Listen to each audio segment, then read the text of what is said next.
시편 119편 49절에서 56절, 구약성경 892페이지입니다. 한 절씩 함께 교독하겠습니다. 주의 종에게 하신 말씀을 기억하소서. 주께서 내게 소망을 가지게 하셨나이다. 이 말씀은 나의 고난 중에 위로라. 주의 말씀이 나를 살리셨기 때문이니이다. 교만한 자들이 나를 심히 조롱하였어도 나는 주의 법을 떠나지 아니하였나이다. 여호와여, 주의 옛 규례들을 내가 기억하고 스스로 위로하였나이다. 주의 율법을 버린 악인들로 말미암아 내가 맹렬한 분노에 사로잡혔나이다. 내가 나그네 된 집에서 주의 율례들이 나의 노래가 되었나이다. 여호와여, 내가 밤에 주의 이름을 기억하고 주의 법을 지켰나이다. 내 소유는 이것이니 곧 주의 법도들을 지킨 것이니이다. 아멘. 오늘 본문을 가지고 조금 제목을 바꿨습니다. 어젯밤에 설교를 준비하다가 그래도 가정의 달, 또 어린이 주일이기에 조금 말씀 제목을 바꿔서 행복한 가정이라는 제목으로 함께 말씀을 나눠보려고 합니다. 여러분, 가정하면 어떤 생각이 드십니까? 가정은 가장 따스한 곳이어야 되고 또 가장 의지할 곳이 되어야 합니다. 가정이라는 한자를 보면 집가 그리고 뜰정으로 되어 있죠. 혈육으로 맺어진 사람들이 뜰 안에 같이 거하는 곳, 그래서 가정이라고 합니다. 조금 더 확대를 해보자면은 구성원 모두가 서로 따뜻하게 보듬어 주는 곳, 가장 행복한 정원이 바로 가정이라고 할 수 있습니다. 그만큼 가정은 굉장히 소중한 것이죠. 가정에 대한 명언은 많이 있습니다. 철학자 괴테도 자신의 가정의 평화를 찾아낼 수 있는 자는 가장 행복한 사람이다. 신학자 마틴 루터도 가정은 사회의 기초이며 신앙의 첫 재단이다 라고 말합니다. 과거 부모님들이 즐겨 사용했던 말씀 가운데도 있죠. 웬만한 집에 가면은 안방이나 거실에 이렇게 가운처럼 달려있는 가화만사성입니다. 가정이 화목하면 못 이룰 것이 없고 어떤 고난도 극복할 수 있다.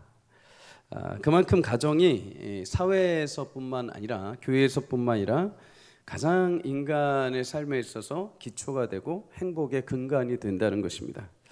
가정이 건강하면 사회도 건강해지고 가정이 건강하면 교회도 당연히 건강하게 되어 있습니다. 여러분의 모든 가정이 주님 안에서 건강한 은혜가 있기를 주의 이름으로 축복합니다. 그런데 이렇게 행복하고 위로의 뜰이 되어줘야 할 가정이 불신이 생기고 깨어지는 일들이 종종 발생을 하죠. 예전에 가정이 깨어지는 이야기를 우스갯소리로 SNS에서 이렇게 유행하던 시리즈가 있습니다. 제목은 남편 세일즈입니다. 남편 세일즈. 내용이 이렇습니다. 남편을 팝니다. 구입한 지 30년쯤 되었는데 아직 쓸만합니다. 연봉은 6천만 원이고 그 중에 2천만 원은 알코올 값으로 들어갑니다. 지금까지 수리비, 병원비는 크게 들지 않고 있습니다. 구입한 분에게는 사은품으로 시어머니를 드립니다. 23년도 통계를 보면 아시아에서 가장 높은 이혼율이 우리나라라고 합니다. 갈라서고 깨어지는 일들이 발생을 한 거죠. 보듬어 안아야 될 가정이 깨어지고 상처받는 일이 가정 안에 발생을 했습니다. 이거는 부부뿐만 아니라 자녀들에게도 평생의 상처로 남는 안타까운 일이죠. 심지어 늙고 병든 부모를 구박하거나 또 외면하는 안타까운 소식들도 전해집니다. 이러다 보니 안 그래도 바쁘게 살아가는 젊은이들이 가정을 이루고자 하는 꿈도, 그리고 자녀를 낳고자 하는 어떤 희망도 의지도 포기해버리는 일들이 발생하죠. 설사 결혼을 했다 하더라도 자녀를 낳는 것이 이제 두려운 것입니다. 출산율이 현저히 저조하죠. 여러분, 그만큼 시대가 이제 가정을 견고하게 세우기보다는 해체되는 위기가 많이 몰려왔다는 것입니다. 그럼에도 하나님이 우리 인생의 가장 기초로 가정 공동체를 주셨고 또 모든 행복의 근간으로 가정을 두셨기에 우리는 다시 가정을 살리고 회복하는 일에 앞장서야 될 줄 믿습니다. 자, 여러분 5월 가정의 달 맞이해서 예배하고 함께 말씀을 나눌 때 하나님께서 우리 모든 가정의 기초를 회복하시고 새롭게 하시는 은혜가 있기를 주의 이름으로 축복합니다. 또 혹여라도 내 가정의 여러 가지 어려움과 위기로 인해서 내 마음이 포기되고 고착되고 낙심되어 있는 마음들이 있다면 주님이 그 마음들 다시 회복하여 주셔서 그 어려움을 주의 말씀으로 극복하고 주님이 주시는 평안으로 가정이 사랑의 공동체로 다시 일어나는 축복이 있기를 주의 이름으로 소망합니다. 여러분, 그렇다면 가정의 행복을 위해 어떤 노력을 해야 되는가? 오늘 두 가지를 나눠보려고 합니다. 첫째는 여러분, 행복한 가정은 하나님의 약속을 붙잡는 가정인 줄 믿습니다. 49절에서 50절 함께 읽어보도록 하겠습니다. 시작. 주의 종에게 하신 말씀을 기억하소서. 주께서 내게 소망을 가지게 하셨나이다. 이 말씀은 나의 고난 중에 위로라. 주의 말씀이 나를 살리셨기 때문이니다. 아멘. 오늘 본문은 시편 119편입니다. 시편 전체가 150편으로 이루어져 있죠. 그 중에서 시편 중에 가장 긴 176절이 담겨 있는 시가 119편입니다. 이 시를 보면은 크게 두 가지 반복되는 내용이 있습니다. 첫째는 시인의 현실이 고난으로 가득 차 있습니다. 고난이 계속 반복됩니다. 핍박자들 이야기, 고관들 이야기, 교만한 자들 이야기, 악인들 이야기, 그들로부터 받는 고난의 이야기가 계속 반복되어 나옵니다. 그런데 그와 동시에 또 한 가지가 계속 반복되어 나오는 것이 있습니다. 시편 오늘 119편을 읽어보시면 아시겠지만 176절이 계속 반복되는 동안에 거의 빠지지 않고 매 절마다 등장하는 단어가 있습니다. 그것은 바로 주의 말씀과 관련된 단어입니다. 주의 말씀, 여호와의 율법, 여호와의 증거, 여호와의 도, 주의 율례, 주의 계명, 주의 법도 계속해서 말씀이 계속 반복됩니다. 고난에 둘러싸여 있지만 시인은 늘 한 가지를 잊지 않았던 것이죠. 주의 말씀을 기억하고 주의 말씀을 붙드는 것입니다. 그리고 주의 말씀이 유동치는 자신의 삶에 소망이 되어 주었고 고난 가운데 위로가 되었다라고 말합니다. 자, 여러분, 고난 가운데는 가정들마다 주의 말씀을 붙듦으로 소망과 위로가 넘치기를 축복합니다. 그렇다면 그는 어떻게 교만한 자들의 조롱, 고난이 그렇게 찾아오는데도 주의 말씀에서 벗어나지 않고 끝까지 그 법을 떠나지 않을 수 있었을까요? 여러분, 49절에 그는 자신의 신분에 대해서 이렇게 말합니다. 주의 종에게 하신 말씀을 기억하옵소서. 하나님과 자신의 관계를 가리켜서 주인과 종이라고 얘기를 합니다. 세상이 말하는 주인과 종, 그리고 성경이 말하는 하나님과 그의 종의 관계는 조금 여러분 차이가 있습니다. 세상의 주인과 종의 관계는 계약 관계입니다. 계약이라는 것은 말 그대로 계약 기간이 끝나면 종료가 되는 것입니다. 계약의 이익이 성취되면 그냥 종료가 되는 것이죠. 계약의 목적이 끝나면 해지가 되는 것입니다. 계약이 얼마든지 파기가 될 수 있다는 것이죠. 그러나 하나님과 우리와 맺은 계약은 계약이 아니라 언약이라고 말합니다. 언약, 영원한 약속이라는 것이죠. 계약은 조건에 따라서 파기될 수 있지 모르지만 하나님과 맺은 언약은 한번 맺으면 파기가 될 수가 없는 것입니다. 이것을 우리는 가정을 이룰 때, 결혼식 할 때 이미 한 번씩 경험들을 하셨을 것입니다. 결혼식 할 때 여러분 예식을 진행하죠. 이식 가운데 결혼 서약이라는 것을 합니다. 맹세의 약속을 하는 거죠. 그런데 이 서약을 할 때 두 가지 중요한 점이 있습니다. 한 가지는 하나님 앞에 서약을 하는 것이에요. 하나님 앞에. 그래서 목사님들이 아내와 남편 그리고 성경책 위에 목사님이 함께 손을 얹고 기도를 하죠.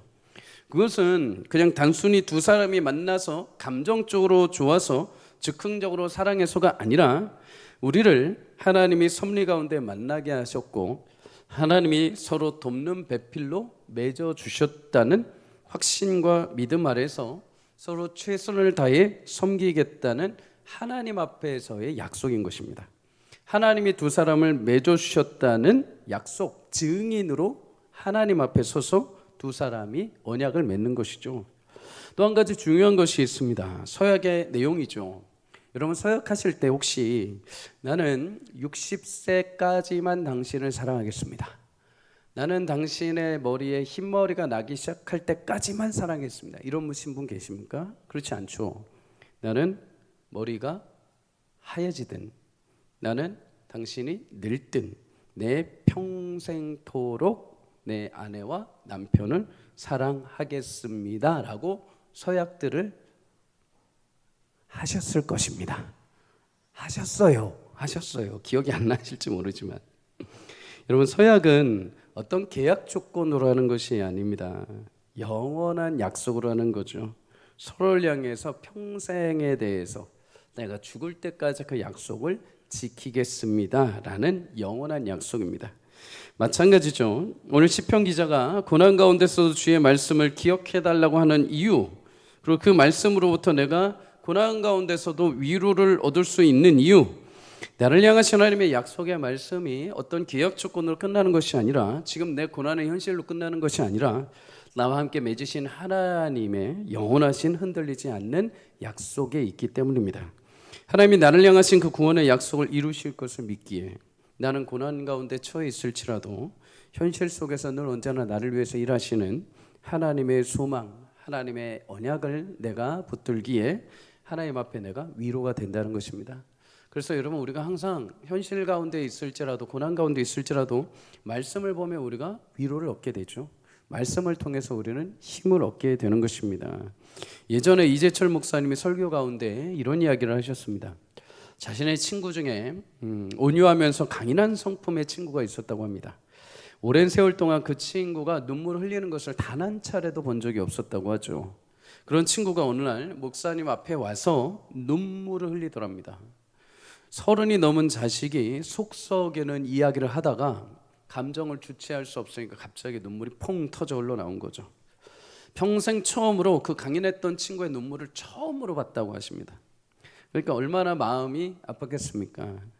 목사님이 그때 이 친구에게 어떻게 했느냐, 친구의 핸드폰에 성경 앱을 찾는 방법을 가르쳐주고 아침 저녁으로 시편을 읽고 들으라고 권면을 해주었다고 합니다. 하나님 아버지의 말씀만이 그 친구의 마음을 어루만져 주고 고난의 현실을 눈물로 닦아줄 수 있는 진정한 위로가 되기 때문이죠. 사랑하는 여러분, 개인의 삶도 그렇죠. 얼마나 수고하고 노력하고 삶을 우리가 세워보려고 열심히 노력을 합니까? 그런데 개인의 삶이 마음처럼 그렇게 쉽지 않죠. 하나님이 전적으로 개입해 주시지 않으면 우리는 살 소망을 잃어버리기가 너무 쉽습니다. 하물며 우리 가정은 어떻겠습니까? 겉으로 가정들 보면 다 멀쩡해 보입니다. 그럴듯해 보이죠. 그런데 신방을 해보고 이야기를 나눠보면 어찌나 그렇게 다 상처들이 많으신지 모르겠습니다. 어찌나 그렇게 말 못할 사연들이 그 안에 다 이렇게 꽁꽁 싸매고 감추어두고 있는지 모르겠습니다. 그만큼 아픈 사연들이 많은 것이죠. 여러분, 형제, 부모, 자식 간의 갈등, 풀리지 않는 문제의 연속, 세상에서 치열하게 전쟁을 하고 돌아왔는데 안식을 누려야 될 가정에서조차도 치열한 전쟁이 일어나고 있는 현실, 여전히 긴장 상태가 유지되는 그 가운데 얼마나 많이 힘들었겠습니까? 여러분, 우리 인간의 노력으로는 가정이 중심을 잡고 세우기가 참 쉽지 않습니다. 그래서 시편 127편은 우리에게 이렇게 위로를 주십니다. 시편 127편 1절 함께 읽습니다. 시작. 여호와께서 집을 세우지 아니하시면 세우는 자의 수고가 헛되며 여호와께서 성을 지키지 아니하시면 파수꾼의 깨어있음이 헛되도다. 아멘. 여러분, 이 모든 것을 세우고 지키시는 것 하나님이 하셔야 되고, 하나님이 하실 때 내가 불가능할 것 같았던 우리 가정의 회복과 치유가 일어나게 될 줄 믿습니다. 여러분, 그러기 위해서 여러분 주의 말씀이 우리 가정의 공통 분모가 되기를 주의 이름으로 축복합니다.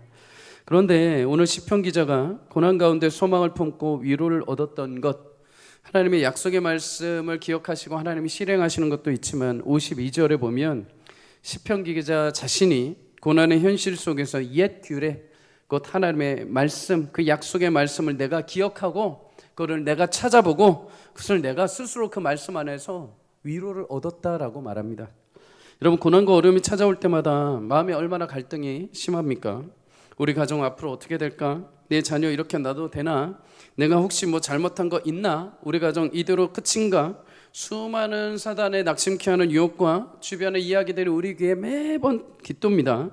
여러분, 그런데 시편 기자는 그 순간 그렇게 많은 유혹이 오고 마음의 좌절이 올 때 주변의 소리에 귀를 닫고 오직 주의 말씀을 열어 폈다고 합니다.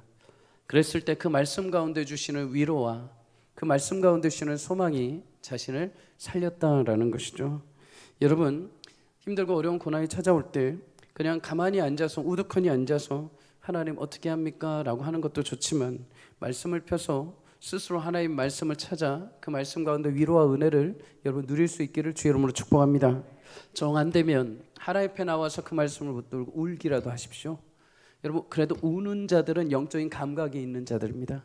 그래도 기도라도 한다는 것은 내 절체절명의 위기가 하나님 손에 있다는 것을 아는 자들인 거죠. 그래도 위기 가운데 말씀을 펴가는 사람들은 내 인생의 우리 가정의 문제와 회복이 하나님 말씀 안에 달려있다는 것을 아는 사람들인 것입니다. 여러분, 말씀을 펴서 기도를 하면서 하나님의 은혜와 위로를 취할 수 있기를 주의 이름으로 축복합니다. 수유동에 있는 성동교회를 섬기는 권민아 사모님이라는 분이 있습니다. 예전에 말레이시아 선교사로 섬기다가 이제 국내에 돌아와서 목회로 이제 섬기고 계시죠. 이 목사님 가정은 저희 가정이 범접할 수 없는 가정입니다. 저희는 가정의 자녀가 3명인데 이 목사님 가정은 6명이면 됩니다. 4명은 출산을 했고 2명은 가슴으로 낳은 아이들입니다. 그래 얼마나 육아가 힘들었겠습니까? 도저히 자신의 힘으로 감당이 안 되는 거죠. 더구나 말레이시아에 있을 때는 이 아이들을 키워갈 학교도 또 키울 수 있는 능력도 없기에 집에서 모두 홈스쿨링으로 키워야 했습니다. 키우면 키울수록 사모님에게는 자괴감이 빠져들기 시작을 합니다. 자신 안에 숨겨져 있던 분노가 일어나고 아이들을 키우면 키울수록 너무 험한 것들이 자신에게 몰려온 거죠. 그래서 넷째인가 아이를 안고서는 이제 도저히 안 되겠다 해서 넷째 아이가 100일째 되는 날부터는 아이를 끌어안고 새벽 기도를 나오기 시작을 했다고 합니다. 그래서 나와서 할 줄 아는 게 아무것도 없었다고 합니다. 그때 할 수 있는 것은 그냥 우는 것밖에 없었다고 합니다. 우는 것. 자신이 아무것도 할 수 없고 자신이 무지해서 자신이 아이를 키워가는 방법, 자신이 가정을 이끌 수 있는 방법이 없다 보니까 하나님 앞에 그냥 우는 것밖에 없는 거죠. 울면서 기도하는 겁니다. 하나님, 저 바보 같고 저 미련해서 저 키울 수 있는 지혜가 없습니다. 하나님 알려주시지 않으면 저는 아무것도 할 수 없습니다. 근데 기도하는데 하나님께서 그런 마음을 주시더라고 합니다. 딸아, 나는 내가 울보라서 좋단다. 너에게 내가 살아있음을, 나의 능력을 보여줄 수 있어서 나는 좋단다. 앞으로도 계속 너는 바보 엄마이고 울보 엄마이지만 내가 어떻게 너를 돕고 어떻게 너에게 역사하였는지를 전해주는 삶을 살아다오. 그 뒤부터 이제 마음이 바뀐 겁니다. 자녀들 위해서 말씀으로 암송시키고 기도로 키우고 말레이시아에서 자녀들을 양육시키고 또 국내 돌아와서도 이곳 쪽에서 자신을 키웠던 하나님의 은혜에 대해서 간증을 하기 시작을 한 것이죠. 그래서 이 사모님이 책을 예전에 이렇게 펴내셨는데 책 제목도 울보 엄마입니다. 울보 엄마. 자신이 할 수 있는 거 하나님 앞에 가서 울면서 기도하며 말씀을 받는 것. 사랑하는 여러분, 자녀들을 키우면 그리고 가정을 생각하면 때로 내 힘에 부치고 무능력함으로 절감할 때가 있습니다. 위기가 왜 찾아오지 않겠습니까? 그런 어려움을 당할 때 여러분은 무엇을 붙들고 계십니까? 여러분, 절망의 그 순간 버티고 이겨내고 소망이 되는 생명의 젖줄과 같은 주의 말씀을 붙들고 승리할 수 있기를 주의 이름으로 축복합니다. 기도가 유일한 대안처럼 여러분 하나님 앞에 나와가지고 여러분 자녀들을 위해 가정을 위해서 기도할 때 하나님께서 그 간절한 기도에 응답하시고 역사하시는 은혜를 주실 줄 믿습니다. 말씀이 유일한 대안인 사람은 위기 가운데 말씀을 펴갈 수밖에 없습니다. 기도가 유일한 대안이라고 생각하는 사람은 하나님 앞에 나와 꿇어 엎드려 울 수밖에 없습니다.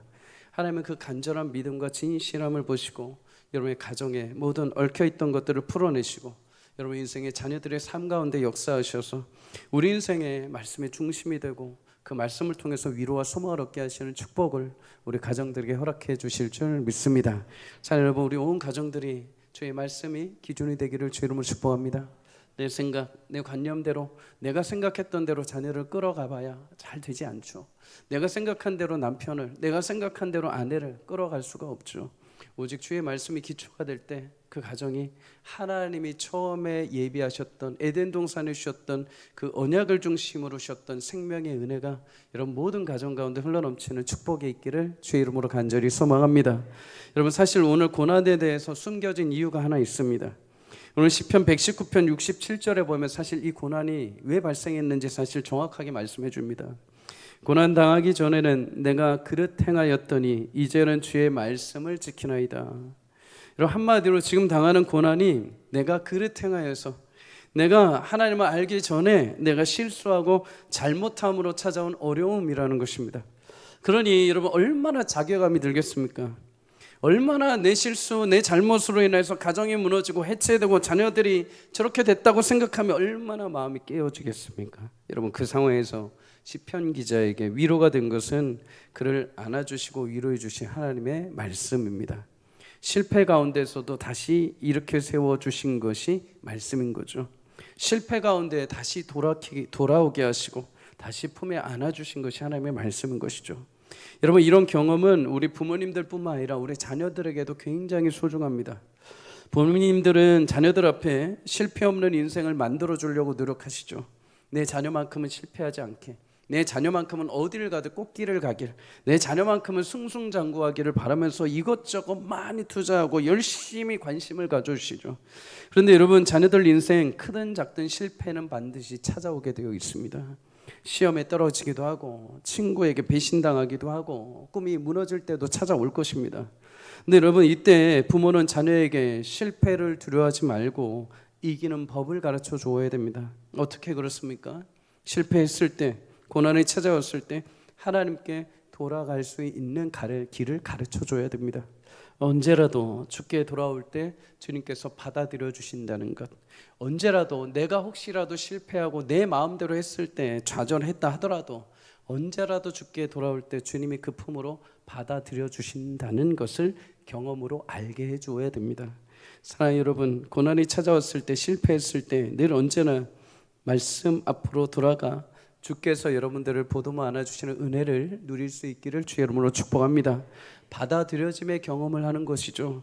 부모가 먼저 주님 앞에 용납 받아들여짐, 주님 앞에 돌아왔을 때 가장으로서, 엄마로서 실패의 그 아픔들을 주님 앞에 받아들여졌을 때, 용납받아졌을 때 그 위로를 경험해야 여러분 자녀들이 그거를 보고 나 또한 실패의 자리에 섰을 때, 나 또한 실망의 자리에 섰을 때 머뭇거리지 않고 주께 돌아왔을 때 받아들여짐의 은혜와 받아들여짐의 기회를 볼 수 있는 것입니다. 사랑하는 여러분, 더 나아가서 우리 가정 안에 실패가 있고 무너졌을 때 용납하고 받아들여주는 은혜가 있기를 주의 이름으로 축복합니다.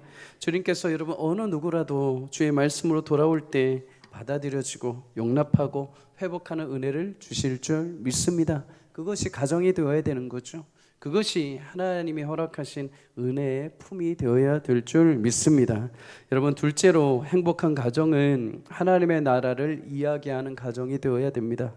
오늘 54절과 56절 함께 읽도록 하겠습니다. 시작. 내가 나그네 된 집에서 주의 율례들이 나의 노래가 되었나이다.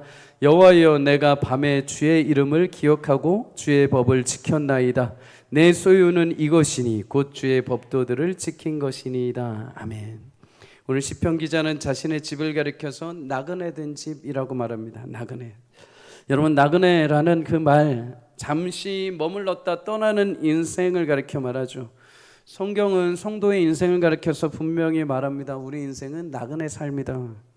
히브리서 11장 13절에 보면 믿음으로 살다가 믿음의 조상들을 가리켜서 그들의 인생은 이 땅에서 나그네로 살았다라고 말하죠. 창세기 47장 9절에도 야곱이 애굽 바로왕 앞에서 자신의 인생을 회고할 때도 말합니다. 나의 인생 나그네 길의 세월 130년을 내가 살아왔습니다. 여러분 이 땅의 삶이 나그네 인생으로 산다면, 그렇다면 여러분 진짜 본향이 따로 있다는 거죠. 진짜 내 고향이 따로 있다는 것입니다. 빌립보서 3장 20절, 우리의 시민권은 하늘에 있다라고 말씀합니다.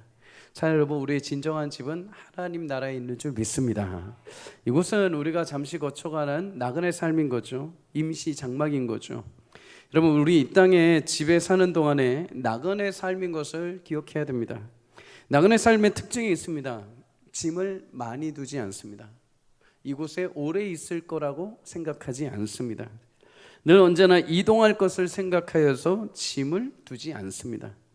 이스라엘 백성들이 광야 40년 동안 늘 나그네 삶, 장막의 삶을 살았습니다. 물론 대단히 수고로웠을 것입니다. 하나님이 구름 기둥이 움직일 때 장막을 얼른 거두어서 늘 따라 이동을 해야 했습니다. 그래서 짐도 많지 않았습니다. 다른 것을 굳이 구비해서 이것저것 장막 안에 채워놓을 필요가 없었습니다. 그렇다면 여러분, 광야에서 나그네 삶, 장막의 인생을 사는데 이스라엘 백성들에게 진짜 즐거움이라는 게 있었을까요? 장막의 인생을 사는데 즐거움이 도대체 무엇이었을까요? 그들에게 매일 이동하는 장막? 금으로 치러진 장막? 아니면 어떤 특별한 천으로 만들어진 장막? 아니요, 매번 걷고 피고 하면서 그거는 다 쓸모가 없었을 것입니다. 장막은 그들에게 별 의미는 없었을 것입니다. 그런데 그 가운데서도 분명하게 두 가지 즐거움은 있었을 것입니다. 첫째는 매일 불기둥과 구름기둥으로 인도하시며 만나와 메추라기로 그리고 반석의 생수로 그들을 채우시는 하나님의 동행하심의 즐거움이 있었을 것입니다. 늘 언제나 여러분, 우리가 그렇게 만나고 싶은 하나님의 역사를 그들은 매일 아침 저녁으로 매일 보았습니다. 매일 성막에 임하시는 하나님의 영광을 멀리서 바라보았고, 매일 아침마다 하나님께서 떨궈주시는 만나, 매일 불거우시는 메추라기, 매일 터져나오게 하시는 그 생수를 맛보면서 하나님과 함께 동행하는 즐거움이 그들의 장막 인생 가운데 있었던 것이죠. 여러분, 또 하나의 유일한 즐거움이 있었죠. 힘든 광야 생활을 함께 헤쳐가는 가족들이 있었습니다. 가족들.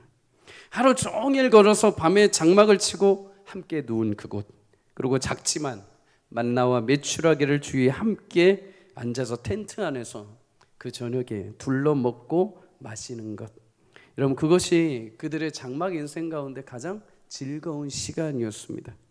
말 그대로 장막 생활을 하는 동안, 나그네 생활을 하는 동안에 그들의 유일한 즐거움과 기쁨이라는 것은 하나님이 허락하신 그 장막 안에서 가족들과 함께 작지만은 함께 누리고 먹고 마시는 것, 그것이 그들에게 즐거움이었습니다. 그런데 여러분, 이제 가나안에 들어갑니다. 가나안에 들어가서 나그네 생활을 접습니다. 청산합니다. 그리고 정착 생활이 시작이 되면서부터 무슨 일이 발생을 합니까? 다른 것으로 그들의 즐거움을 채우기 시작합니다. 그 집에 다른 것들을 가득 채우기 시작을 합니다. 우상으로 그 집을 채우기 시작을 합니다. 하나님 멀리하라고 하신 가나안 민족과 혼인하면서 노예들을 채웁니다.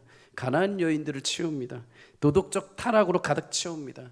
바알 신이 좋아하는 우상들로 가득 채웁니다. 금신상과 은신상으로 가득 채워버립니다. 정작 인생이 그 땅에서 정착했을 때, 그래서 사사기 17장 6절은 말합니다. 이스라엘 왕이 없으므로 사람마다 자기 소견에 옳은 대로 행하였다. 이제 정착할 집을 딱 주시자마자 거기에 엉뚱한 것을 가득 채우기 시작을 한 것입니다. 광야에서 나그네 생활을 할 때는 그 중심에 늘 하나님의 성막이 있었습니다. 그리고 그의 말씀하심에 따라 약속의 땅을 향해 하루하루 걸어가는 것, 주님과 동행하는 것이 즐거움이었습니다. 주님을 찬양하고 주님을 예배하고 가족이 매일 저녁마다 아침 저녁으로 함께 모여서 작지만 함께 나누는 것이 행복이었습니다. 그런데 정작 가나안에 정착하자마자 하나님은 사라지고 세상의 가치와 욕망이 그들의 인생과 가정을 두루두루 채워버립니다. 광야에서는 집이라는 것, 하우스라는 건물은 없어도 영적인 은혜를 누리는 홈, 가정이 있었고 안식을 누렸습니다. 하지만 가나안에 정착하자 그들은 하우스는 얻었을지 모르지만, 집은 얻었을지 모르지만 영적인 안정을 누리는 홈, 가정을 잃어버리게 된 것입니다. 여러분, 그런 의미에서 오늘 시편 기자의 고백을 우리는 사모해야 합니다. 그도 사실 얼마든지 이 땅의 집을, 이 땅의 거처를 삼아서 많은 것들을 채우고 이 땅의 것이 영원할 것처럼 누리며 살아갈 수 있었습니다. 그런데 주님의 은혜를 깨닫고 나서 그가 어떤 삶으로 바뀌게 된 줄 아십니까? 시편 119편 19절 이렇게 말합니다. 함께 읽습니다. 시작. 나는 땅에서 나그네가 되었사오니 주의 계명들을 내게 숨기지 마소서. 아멘. 영원한 하나님 나라의 소망, 하나님 나라의 그 집이 나의 집인 것을 깨닫게 되었을 때 이제 이 땅의 집은 내 영원한 집이 아닙니다. 이 땅에서 나는 이제 나그네 인생입니다 라고 고백을 하며 주님 대신에 주의 계명들을 내게 이제 허락해 주십시오. 유일한 자신의 기쁨은 이제 이 땅에서 집을 채우는 것이 아니라 하나님의 말씀이 내 기쁨이 됩니다. 그래서 오늘 54절에 나그네 된 나의 그 집에 유일한 노래가 있다면, 유일하게 내가 밤이 찾아와도 어려운 일이 찾아와도 유일하게 내가 기억하고 나의 소유가 되고 나의 전부가 되는 것이 있다면 시들지 않는 영원한 나라의 약속을 주신 하나님의 말씀이 나의 소유요, 나의 전부요, 나의 노래라고 고백을 하는 것입니다. 사랑하는 여러분, 우리가 추구하는 행복은 어디에 기준을 지금 두고 계십니까? 물론 가정마다 여러 가지 어려움 또 이유들이 분명히 있을 것입니다. 어려서부터 힘들게 살아오신 분들은 어떻게 해서든 물질에 그 구애받지 않기 위해서 물질을 중심으로, 어떻게든 가정에 아팠던 분들은 가정에 어떻게 해서든 행복을 찾기 위해서 인간적인 노력을 다해 보실 것입니다. 가정에 자녀들과의 갈등이 있는 분들 어떻게 해서든 가정을 인간적인 방법으로도 끌어보기 위해서 노력을 해 보실 것입니다. 어떻게 해서든 아이들의 마음을 충분하게 채워주기 위해서 노력하실 것입니다. 여러분, 그러나 축복합니다. 혹시 우리 가정의 행복의 기준이 가나안 땅에 들어간 이스라엘 백성들처럼 이것저것을 채우는 것이라고 혹시 생각하고 계시지 않습니까? 그래서 하나님의 귀한 영생의 말씀과 가족에 대한 기쁨과 소중함을 잃어버리고 있지는 않습니까? 여러분, 진정한 행복은 온 가족이 우리가 함께 누리게 될 하나님 나라를 소망하며 그 약속의 말씀이 중심이 될 때 하나님이 진정한 행복을 우리 가운데 부어주실 줄 믿습니다. 그런 가정은 이 땅에 나그네 된 나의 집, 조금 뭐가 없다 하더라도, 조금 채워지지 않아도, 조금 부족해도 아쉬워하지 않죠. 조금 불편할 수는 있습니다. 그러나 그것이 불행으로 연결되지는 않습니다. 주님 안에서 진정한 행복을 누릴 수 있기를 주의 이름으로 축복합니다. 그래서 여러분, 이 땅에 사는 것이 영원한 것이 아니라 늘 하나님 나라를 소망하는 것을 우리 자녀들에게 알려주시기를 축복합니다. 야, 이것도 있어야 돼, 저것도 있어야 돼, 이것도 있어야 돼. 야, 지금 미래 가면 이런 것도 해야 돼. 물론 그때 가면 알아서들 할 것입니다. 그러나 그것이 없다 하여서 마치 불행한 삶인 것처럼, 그것이 지금 채워지지 않으면 마치 위기가 오는 것처럼 세상의 부모들처럼 여러분 여기지 마십시오. 여러분, 우리는 하나님 나라를 소유한 자들인 줄 믿습니다. 언제나 삶 가운데 여러분, 우리의 거처, 아들과 딸과 내 자녀들에게 우리의 거처는 진정 하나님 나라에 있는 것을 늘 기억하게 해주십시오. 그럴 때 아이들이 이 땅에 매이지 않고 하늘을 꿈꾸며 살아가는 자녀들이 될 줄 믿습니다. 저희 집은 어쩔 수 없이 목회자 가정이다 보니까 천국에 대한 얘기를 되게 많이 합니다. 일주일에 한 두세 번은 하는 것 같아요. 하나님 나라에 대해서. 천국에 가면 뭐를 먹고, 천국에 가면 어떻게 살고, 천국에 가면 어떤 모습으로 변화되고, 천국에 가면 예수님은 어디 있고, 이런 천국에 대한 얘기들을, 이렇게 잡다한 얘기들을 막 이렇게 합니다. 하루는 아이들과 이제 천국에 대해서 얘기를 하는데, 그래도 목사이다 보니까 아이들한테 이제 긴장감을 좀 줘야 되지 않겠습니까? 너희들은 나중에 아빠 엄마가 먼저 천국에 갈 거야. 그러니까 꼭 잘 살다가 믿음을 지키다가 꼭 오렴. 그럼 이제 아이들이 좀 뭔가 짠하면서 뭔가 좀 긴장도 하고, 아 그렇구나라고 좀 뭔가 깨우치기를 바라면서 저는 얘기를 했습니다. 그러나 저희 딸이 이렇게 말하더군요. 엄마 천국 갈 거야? 천국 가면 엄마 거 나 다 줘. 엄마 옷도 주고 엄마 가방도 주고 다 주고 가. 물론 훗날 지들도 울겠죠. 그러나 적어도 이 땅에 있는 것이 다가 아니구나. 이 땅에 보여지는 것이 이 땅의 실패가 다가 아니구나. 이 땅에서 그래서 우리가 조금 낙심해도 절망할 필요가 없구나. 근데 우리가 돌아가야 될 곳은 하나님 나라가 있기에 오늘 이곳에 내게 주신 은혜, 내게 주신 지혜, 내게 허락하신 물질로 감사하며 살아가면 되겠구나. 그런 것을 확신하며 살아가게 될 줄 믿습니다. 찬송가 559장은 우리가 잘 아는 찬송입니다. 사철의 봄바람 불어있고 하나님 아버지 모셨으니 믿음의 반석도 든든하다. 우리 집 즐거운 동산이라. 참 그렇죠. 여러분, 다른 것이 아니라 하나님 아버지가 임하시는 가정은 즐거운 동산이 될 줄 믿습니다. 그래서 화려한 음식 반찬이 있어서가 아니라 화려한 어떤 뭐 장식품이 있어서가 아니라 주님이 거하시는 영혼들 자체에 하나님이 기쁨과 평안을 주시는 것이죠. 아침과 저녁에 수고하여 다 같이 일하는 온 식구가 한 상에 둘러앉아 먹고 마셔 여기가 우리의 낙원이라. 후렴에 이렇게 고백합니다. 고마워라 임마누엘, 예수만 섬기는 우리 집. 고마워라 임마누엘, 복되고 즐거운 하루하루. 여러분, 많은 것이 없을지라도 하나님이 허락하신 은혜 가운데 수고하고 땀 흘린 그 가치에 따른 일용할 양식을 함께 누릴 수 있는 가정이 있다는 것, 여러분, 그것이 진정 하나님이 주시는 행복이고 참된 가정의 기쁨인 줄 믿습니다. 여러분, 태초에 아담과 하와를 통해서 하나님이 가장 먼저 가정 공동체를 세우셨습니다. 가정이 그만큼 소중하셨던 것이죠. 그 가정은 에덴 동산에서 참 행복했습니다. 선악과가 중앙 동산에 있었죠. 물론 이거를 먹으면 죽는다라는 하나님의 계명이기도 하지만 하나님의 말씀이 동산 중앙에 있었기에 아담과 하와는 하나님의 은혜 가운데, 하나님의 기준 가운데 흔들리지 않고 살아갈 수 있었습니다. 그 외에 하나님이 주시는 모든 평안함을 누리며 살아갈 수 있었습니다. 그러나 하나님의 말씀의 기준이 되는 선악과를 무너뜨렸을 때, 선악과를 따먹었을 때 에덴 동산의 행복을 모두 잃어버리게 됩니다. 세상의 질고와 아픔과 고난이 그들의 인생에 찾아오기 시작을 한 것이죠. 네, 하나님이 다시 말씀이신 예수님으로 우리 인생 가운데 찾아오셨습니다. 우리 가정에 찾아오셨습니다. 우리 자녀들의 인생 가운데 찾아오셨습니다. 우리 부부의 인생 가운데 찾아오셨습니다. 가정마다 다시 살아계신 예수님의 모심으로 예수님이 주시는 참된 평안과 행복이 회복되는 은혜를 주신 줄 믿습니다. 자녀 여러분, 늘 가정 안에 우리에게 위로를 주시기 위해 생명의 에덴 동산의 기쁨을 회복하시기 위해 오신 예수님, 예수님의 말씀을 붙들므로 여러분의 삶의 가정에 충만한 위로와 소망이 넘치기를 주의 이름으로 축복합니다. 우리 자녀들 말씀으로 붙들린 자녀들, 주님께서 그들의 인생을 이끌어 가실 줄 믿습니다. 내가 육신의 부모이지만 참 부모이신 하나님이 그들의 삶을 이끌어 가실 것입니다. 주님 앞에 울며 우리 자녀들을 내어드릴 때 하나님께서 영원하신 약속, 계약이 아니라 약속하신 대로 여러분의 가정을 회복하시고 우리 자녀를 인도하시는 축복을 누리는 복된 가정들 되시기를 주의 이름으로 간절히 소망합니다.